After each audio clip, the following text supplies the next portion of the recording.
सर्वांना नमस्कार.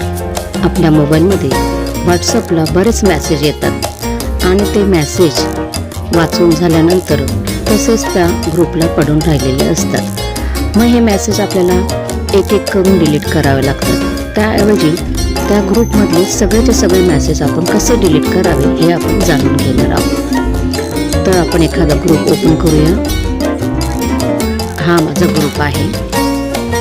त्यातले जे महत्त्वाचे मेसेज आहे ते आपण स्टार करून घ्या. आता वरील 3 टिंबांना क्लिक करा. त्यानंतर मोर तिथे क्लिक करा. पुढे क्लिअर चॅटला क्लिक करा. त्यानंतर पुन्हा क्लिअर चॅट आलेला आहे तिथे क्लिक करा. अशा रीतीने त्या ग्रुपमधले सर्वचे सर्व मेसेज एका मिनिटात क्लिअर म्हणजे पूर्णपणे आपण घालवलेले आहेत. धन्यवाद.